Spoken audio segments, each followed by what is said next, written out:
Assalamualaikum warahmatullahi wabarakatuh. Salam bahagia. Apa kabar teman-temanku semua, pejuang pendidikan dimanapun berada.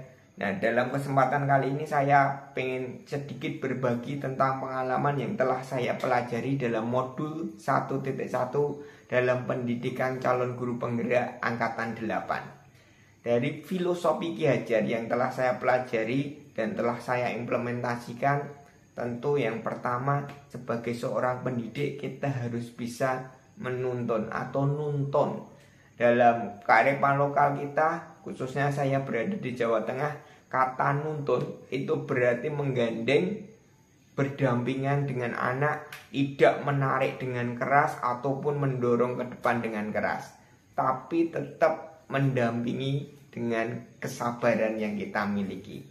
Nah, seperti filosofi Ki Hajar atau semboyan Ki Hajar bahwa ing ngarsa sung tulodo ing maju mangun karso tut uri handayani. Dengan kata menuntun tadi atau nuntun tadi di depan saat kita menggandeng anak kita atau peserta didik kita, itu kita harus selalu memberi teladan atau contoh. Dalam hal ini kita dalam bersikap yang telah kami lakukan dalam keseharian, dalam berprestasi maupun dalam melakukan sesuatu hal di depan kelas atau di depan peserta didik kita harus bisa menjadi teladan.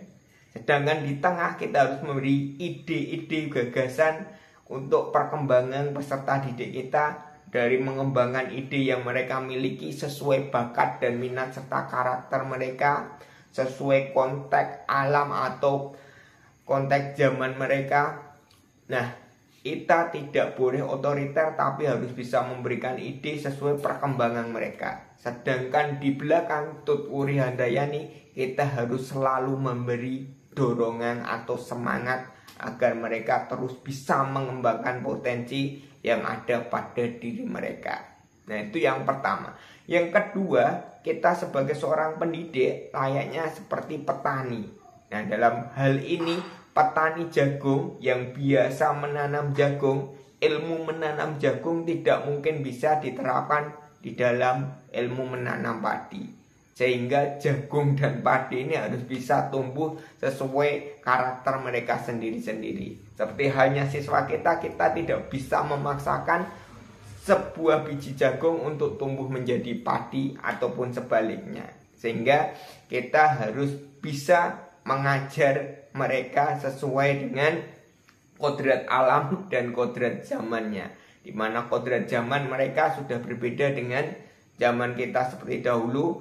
Usia kita seorang pendidik dengan usia anak-anak kita yang kita didik tentu jauh berbeda. Untuk itu konteks kodrat zaman ini harus bisa diterapkan. Kita harus bisa mengikuti perkembangan zaman, bagaimana kita bisa mendidik anak-anak didik kita sesuai zaman mereka. Sesuai dengan sekarang zamannya medsos, kita juga harus bisa memanfaatkan media sosial dan platform-platform yang lain untuk mengajarkan teknologi bagi anak-anak kita dan membekali mereka di kebutuhan mereka kelak saat dewasa. Itu konteks kodrat zaman. Sedangkan kodrat alamnya sesuai dengan kultur daerah. Kita di daerah mana, misalkan di daerah pegunungan, di daerah pesisir, tentu kita harus memberikan pembelajaran yang berbeda untuk bertahan hidup di sana. Itu kalau kita bicaranya konteks bertahan hidup. Kalau kita konteks bicaranya di bidang budaya, tentu kebudayaan dan karakter luhur yang ada di alam masing-masing daerah berbeda, sehingga perlu kita tanamkan sesuai kearifan lokal yang ada. Nah, seperti itu. Sedangkan yang telah saya implementasikan, ini saya contohkan saat saya membimbing lomba sampai ke tingkat internasional. Lomba yang saya bimbing di sini lomba science project. Tapi saya tidak semata-mata dalam tim itu menekankan C, A, B, C, dan D. Kebetulan saat itu ada 5 anak. Mereka harus semua menguasai di bidang sainsnya, tidak. Tapi bahkan di sini saya mengusung kebudayaan.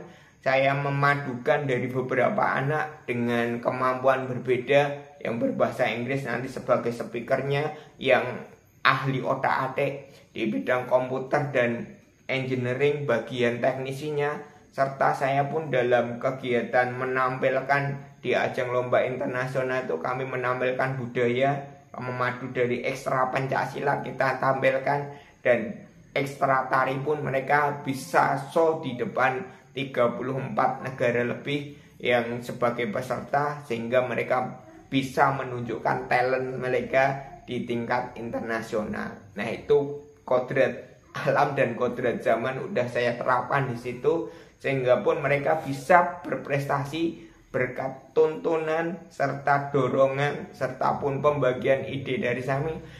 Ing ngarsa Jong Tulodo, ing Madya Mangun Kaso Tut Uri Handayani sudah kami terapkan dalam satu proyek kita kerjasama bersama. Oke, sekian sedikit pengalaman yang telah saya terapkan dalam mendapatkan pembelajaran dari filosofi Ki Hajar dalam modul 1.1 ini. Semoga bermanfaat. Apabila ada kekurangan mohon dimaafkan. Kita saling belajar, belajar bersama, bersama belajar menjadi juara. Oke, terima kasih. Assalamualaikum warahmatullahi wabarakatuh. Salam bahagia.